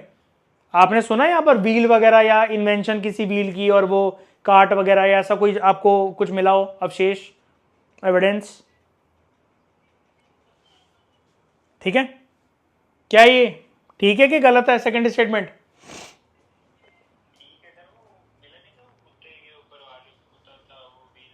वो मयूर, वो हरप्पन, हरप्पन के अंदर है वो, ठीक है, मैंने क्या बोल रखा है, नियोलिथिक एज के अंदर। ठीक है, तो आंसर इसका क्या होगा, ये स्टेटमेंट भी मैंने बोल रखा है नो यूज ऑफ। ठीक है, लेकिन मैंने इसमें पूछा क्या है, which among the following are incorrect. कोई इनकरेक्ट है, कोई भी नहीं incorrect, neither one not two. ठीक है, उसके बाद है हमारा question number 73, consider the following statements about trade in Catalhoyuk. ठीक है, वही टर्की वाली side, neolithic side. Flints were brought from Syria, क्या यहां पर फ्लिंट्स जो आते थे वो सीरिया से आते थे, बिल्कुल सही है। काउरीज, जिनको कौड़ियां कहते हो आप हिंदी में, लक्ष्मी मां की पूजा वगैरह में यूज होती है, they were brought from Mediterranean Sea and shells were brought from Red Sea. मैंने करा क्या, क्रिस क्रॉस कर दिया इसको। जो काउरीज आती थी वो रेड सी से आती थी, है ना, और जो शेल्स आते थे वो मेडिटेरियन सी से आते थे। तो सिर्फ इसमें कौन सी स्टेटमेंट करेक्ट है, वन ओनली, पहली वाली। ठीक है, फैक्चुअल है ये स्टेटमेंट, ये पता होनी चाहिए। लेकिन अब consider the following statement about cowries and shells, they were used as items of gifts, तोहफे देने के काम आ सकते हैं। They were used as items of currency, दे सकते हैं ना, ट्रेड कर सकते हो। और मैंने आपको इकोनॉमिक्स की क्लास में भी बताया था कि कौड़ियां पहले के जमाने में लोग यूज करते थे करेंसी की तरह। Even one of the first form of currency कौन सी थी जो आपको भौचक्का कर देगी, अगर आपने इकोनॉमिक्स का रूट जाना है, मतलब बुक में नहीं गिवन होता ये, मैंने बताया था आप लोगों को फाउंडेशन कोर्स में, कॉफी बीन्स। कॉफी बीन्स भी दोस्तों करेंसी की तरह यूज होती थी। ठीक है, and they were used as items of jewellery. कौड़ियां और शेल्स पहनते हैं लोग आज भी, उस जमाने में भी पहनते थे। ठीक है, तो which among the following statements are correct, all are correct, 1, 2 and 3 all are correct. ठीक है, तो ये है, इतनी सी इंफॉर्मेशन से मैंने 2-3 क्वेश्चन 4 क्वेश्चन बना दिए थे। टर्की एक नियोलिथिक साइट है, ठीक है, सॉरी कैटल हुयुक एक नियोलिथिक साइट है लोकेटेड इन टर्की।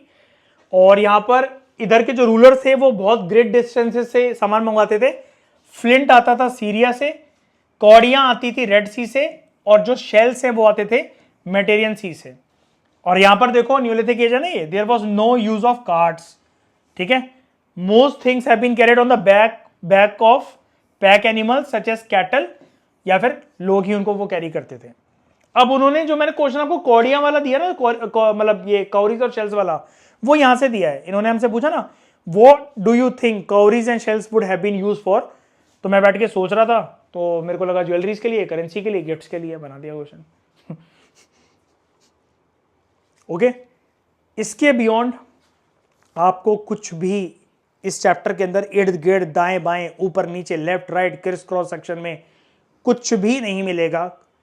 अगर आपने एनसीईआरटी अच्छे से पढ़ ली है, इस टेस्ट में अगर आपका एक भी क्वेश्चन गलत नहीं है, इस पेज को, इस चैप्टर को आप फाड़ के फेंक सकते हो, फिर उन चीज़ों के नोट्स बनाओ जो आप भूल रहे हो। ठीक है, ये आपका कंप्लीटली डन हो गया है सेकेंड चैप्टर। ठीक है, 70 कितने क्वेश्चन करे हमने, 74 थे इस चैप्टर से question. And thank you, congratulation, this test is all done now. अगली डिस्कशन में हम लोग दोस्तों मिलेंगे चैप्टर नंबर 3 जो कि हड़प्पन सिविलाइजेशन के बारे में है, उसके बारे में करेंगे हम डिस्कस। तो सीरीज हमारी ऐसी चलेगी कि 6 क्लास के जैसे अभी हमारे पूरे चैप्टर्स हैं, 11 चैप्टर हम उसको पहले कवर करेंगे। फिर बीच में मैं आपको जैसे PMFIS है उसका एक चैप्टर दे दूंगा। फिर जैसे नितिन सिंघानिया उसका चैप्टर दे दूंगा मैं आपको बीच बीच में, पूनम दलदहिया का दे दूंगा। फिर जो 6 क्लास की जो तमिलनाडु है उसके सीरियल वाइज हम सारे चैप्टर्स लेकर चलेंगे। ठीक है, तो ये टेस्ट सीरीज आपको बहुत हेल्प करने वाली है डायरेक्टली। लेकिन इन वीडियो डिस्कशन पे जब मत करना, जैसे अगर आप मेरे को यूट्यूब पे देख रहे हो, डायरेक्टली बिना टेस्ट अटेम्प्ट करे, इंस्टाग्राम पे टेस्ट अटेम्प्ट करते हैं सब लोग, अगर आप बिना टेस्ट अटेम्प्ट करे डायरेक्टली यहाँ पर आ गए हो तो आप अपना सिर्फ नुकसान कर रहे हो और वक्त बर्बाद कर रहे हो, उससे ज़्यादा कुछ नहीं है। आपको बिल्कुल भी फायदा नहीं मिलेगा इस चीज़ से। पहले आप टेस्ट अटेम्प्ट करो, वहाँ पर गलतियाँ करो, अभी गलतियाँ करो तो ज़्यादा बेटर है as compared to examination hall के अंदर अगर आप गलतियाँ करके अपना 1 साल बर्बाद कर रहे हो, और उसके बाद इन वीडियो डिस्कशंस को देखो। ठीक है, डिस्क्रिप्शन जो है टेलीग्राम का और इंस्टाग्राम का आपको डिस्क्रिप्शन बॉक्स में मिल जाएगा, दोनों चैनल्स को आप वहाँ से ज्वाइन कर सकते हो। इस डिस्कशन में दोस्तों फिलहाल इतना ही। Thank you very much for discussion.